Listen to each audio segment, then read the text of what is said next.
How's it going, everybody? Too Spooky here, and it's time for the final video in my Mortal Kombat facts series going over the various palette swap ninjas by bringing you 10 facts about Tremor. This video was suggested by all of these lovely people right here. Thank you all so much for the suggestions and for supporting this series time and time again. Before we get started, just be aware that my pronunciation is hot garbage. And for the past videos about the palette swap lads, we've been doing 25 facts instead of 10. Truth be told, I probably could have stretched this video to 25 facts, but a lot of the information was very mundane and wasn't very interesting to me personally, so I felt it would be better to instead focus on the most interesting tidbits by condensing it down to 10. With that, let's begin. Number 1. To begin, I figure we should talk about Tremor's journey to becoming a playable character. Although we'll talk more about this in a bit, Tremor was originally going to be playable in Mortal Kombat Trilogy. The character Rain made it into the console version of Ultimate Mortal Kombat 3, so for Trilogy, they wanted to include a new ninja, being Tremor. Similar to Rain, Ed Boon conceived the idea of Tremor by thinking about which colors they had yet to use for palette swap ninjas, thinking the color brown would work well for a ninja who could use earth attacks. Though, for some reason, likely due to time constraints, they ended up scrapping Tremor from the game and included Rain within Trilogy instead.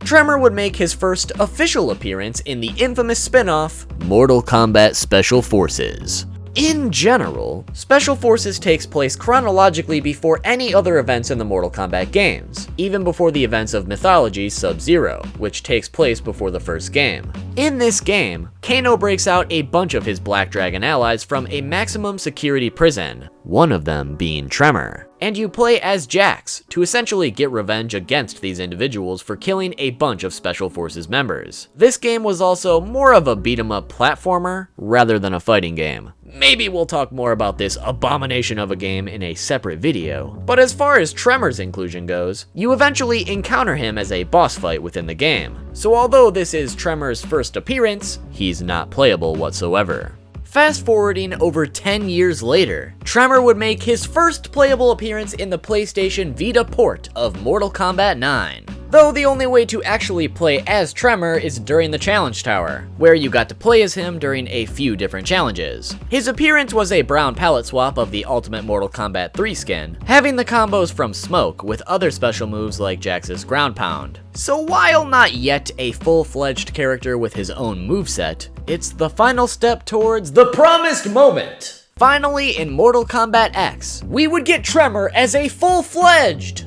DLC character.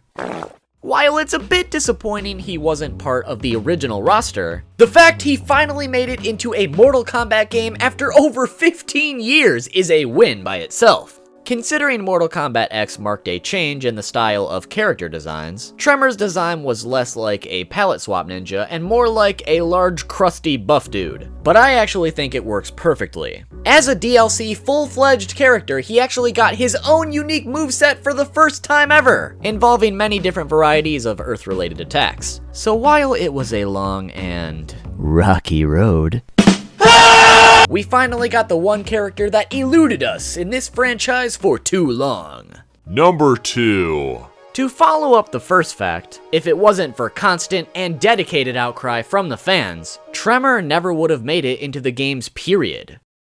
After Tremor made his brief appearance in Special Forces, he was absent in every game after that. And considering he was such an obscure character to the average Mortal Kombat player, it went unnoticed for some time. So once Mortal Kombat was getting rebooted with the new timeline in 2011 and later before Mortal Kombat X, the outcry for Tremor to finally make a return was at an all-time high, with countless people on Twitter asking Ed Boon to add Tremor to the game and multiple online petitions with thousands of people signing asking for Tremor. And it got to the point where Ed just couldn't ignore them any longer, going on record to say this in an interview with GameSpot. They asked, "Is there any one demand from fans that was most prevalent, that is present in Mortal Kombat X?" With Ed Boon replying, "Character roster stuff has been a big one. There's a really big push for the obscure character we have, Tremor, which I got so many tweets from players wanting that character, it actually stood out to me as odd. but there was this swell of people pushing for it with petitions online and all of this crazy stuff. So we included him, and a big reason was because of the fans yelling loud enough. So the moral of this fact, if there's any character you want to return in Mortal Kombat, there's a chance it could actually happen if you make enough noise.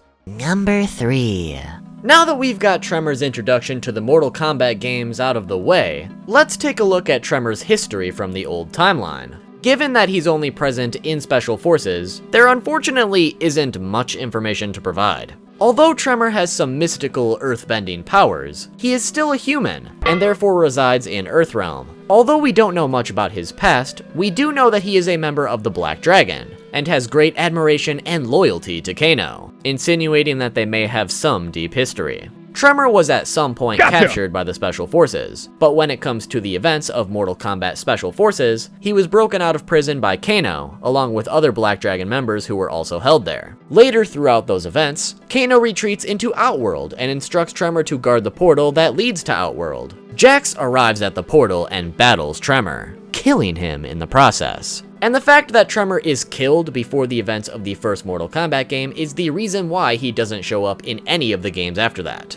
Although, two things to note would be that 1, Mortal Kombat characters rarely stay dead, so the fact Tremor never reappeared is pretty unfortunate, and 2, Tremor wasn't present in Mortal Kombat Armageddon, the game where every Mortal Kombat character, living or dead, was supposed to appear for one final battle. Yet Tremor was still shafted from appearing, basically meaning he wasn't recognized as a real character within the franchise, although to be fair, the other Black Dragon one-off characters in Special Forces, Tazia and No Face, also didn't make it into Armageddon, so it's not like Tremor alone was left out of the fray. Number 4. Moving over to the new timeline, it's kind of up in the air if the events from Special Forces occurred in any fashion within the reboot. Though during his dialogue interaction with Jax in Mortal Kombat 9's Challenge Tower, Jax asks him how he was able to escape from prison, insinuating that Tremor was imprisoned previously, perhaps similar to the events in Special Forces. Though, by the looks of it, this time around Tremor escaped without Jax going on his little revenge spree. But since this is only in the Challenge Tower from a handheld game port of Mortal Kombat 9, take it with a grain of salt. The events involving Tremor officially begin during the Mortal Kombat X comics. The Black Dragon have a faulty alliance with Kotal Khan and his forces against the Shokan and Oni alliance. With the Black Dragon is Tremor, who makes his first appearance by demonstrating his powers. After a failed attempt to negotiate with Kintaro, Tremor is sent out by Kano to start the battle. So Tremor places his hands on the ground and causes a massive quake that stuns the opposing forces, allowing Kano to straight up nuke them. After the battle is won by Kotal Khan, Kano attempts to bargain the payment for his services, which gets him into an altercation with Kotal Khan. Witnessing his leader being attacked, Tremor threatens to bring the entire palace down. However, before he can do such a thing, Sonya Blade comes in and shoots him full of lead. Tremor survives the bullets, but is captured and put into custody. After the events in the comics, Tremor has no further involvement in the story. By this point, it should be common knowledge that Tremor didn't make it into Mortal Kombat 11. Boo! However, there is at the very least an Easter egg involving his character. If you chill under the pit long enough in the crypt, every so often various palette swap ninja will fall from the bridge above and die on a nearby spike. One of these ninja being the brown palette swap Tremor. Number 6. As far as his allegiances go, it's established from the previous facts that Tremor is rather loyal to the Black Dragon, Kano specifically. Though, if we look at Tremor's bio from Mortal Kombat X, it appears as though that might no longer be the case. It states, his current state with Kano's Black Dragon clan of arms dealers is unknown, as a recent mission seems to have created much animosity in Tremor towards both Special Forces and Kano, likely referring to the fact that Tremor was captured by the Special Forces and abandoned by Kano at the scene in the comics. This bio is further solidified by his intro dialogue against Kano, where he not only states that he is leaving the Black Dragon, but also that he is salty Kano left him to die during the last mission. Where you off to then? I'm leaving the Black Dragon. It's your funeral. My last mission was suicide. Wasn't that fun? My current one is murder. You left me to die. Why don't you hear me out? So going into future events of Mortal Kombat, if Tremor even makes another appearance that is, it's possible he could be sort of a lone wolf or have some new alliance instead. Number 7. As far as his abilities go, it's never been explained how he obtained them, but Tremor himself is described as having the power of an earth elemental, which therefore allows him to create earthquakes at will by touching the ground, create rock-related formations to suit his needs, and also create rock and lava straight from his own body. Additionally, although present in a non-canon ending, it's revealed that at some point before the events of Mortal Kombat X, Kano sent Tremor to the Dream Realm to retrieve something called a Psych Bomb that the Black Dragon were going to use to steal Shinnok's amulet. Because Tremor was exposed to the Dream Realm, his powers greatly increased after the fact to the point where he became a true Earth Elemental, a demigod whose powers were said to rival that of Raiden and Fujin. So if this ending were later revealed to be canon, it looks like Raiden and Fujin have a new rival demigod to deal with. And considering Fujin was recently revealed to be part of the story expansion of Mortal Kombat 11, who knows? Maybe Tremor will make a cameo as a demigod or something.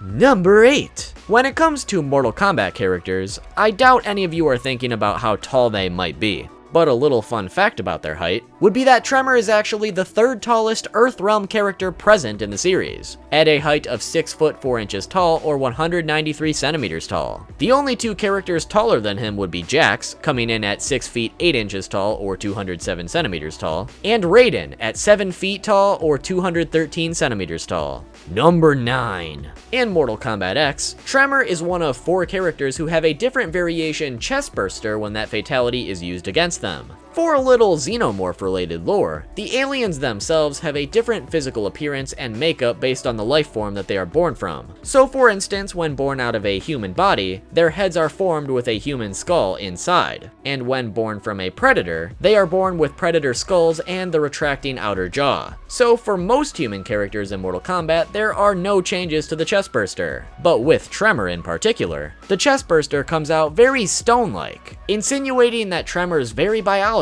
is different than your average human because of his earth elemental powers. The other characters who have Chestburster variations are Predator, of course, Mileena, and then the Xenomorph itself. And now, the moment you've all been waiting for, number 10. For our final fact, we're doing a callback to the first fact regarding the plans to originally include Tremor in Mortal Kombat Trilogy. Like I said, he was cut for unknown reasons and instead replaced with Rain. Though, there was one issue with replacing Tremor so late in development: his original bio. They didn't really have a bio ready to go for Rain when they decided to switch them out. So instead, in the manual for the game, they decided to give Rain the bio they were originally going to give to Tremor. And because this bio was meant for Tremor, it obviously has no relation to what Rain's character would eventually become in later games. At the same time, this bio also didn't end up representing Tremor in future games. The bio was as follows if we replace Rain's name with Tremor's. Tremor was an assassin working freelance. He was once a member of the Lin Kuei along with Sub-Zero, but left the clan under mysterious circumstances. Years later, Tremor is found working for Shao Kahn as an assassin in the Outworld. Born a human, he finds himself questioning his loyalty towards Kahn after watching the invasion of Earth. So from that, it's revealed that Tremor was originally meant to be a former member of the Lin Kuei, who later worked for Shao Kahn. While Tremor never worked for Shao Kahn once he was officially revealed, it's still possible he could have worked with the Lin Kuei at some point, I guess, and then later joined up with the Black Dragon. This is never stated anywhere, but given that his original bio was never incorporated in his character, I'm just spitballing here. Another interesting thing to note would be that in this booklet, the Tremor/Rain is a red palette swap, while on the next page, Ermac is an orange palette swap. So knowing that Ermac is supposed to be the red ninja, it's also possible that these two designs could have been accidentally swapped, showing us that instead of brown, it's possible Tremor was meant to be an orange palette swap instead. But with that, we've officially counted down 10 facts about Tremor. Hopefully you enjoyed the video and learned something new. If you did, make sure to finish that like button. While you're at it, be sure to subscribe with those notifications on so you don't miss the next Mortal Kombat related video. And with the conclusion of this video here, we've officially completed our series about the palette swap ninjas from Mortal Kombat. So now, I'd like you to comment which Mortal Kombat characters you'd like to learn about next, as I'll be doing other characters now that this mini-series is complete. Thanks so much for watching and for supporting this series over the past few years. It's hard to believe it's already been that long. Follow me on Twitter at 2SpookyTube to keep up with the channel, and follow me on Twitch at 2Spookster, so you can catch me streaming the new DLC, Mortal Kombat After Story, once it drops. Thanks again, and I'll see you all soon with a new video. Listening to beef, sipping Cody just to sleep. I'm drowning in my feelings and they're in it so deep, it's hard.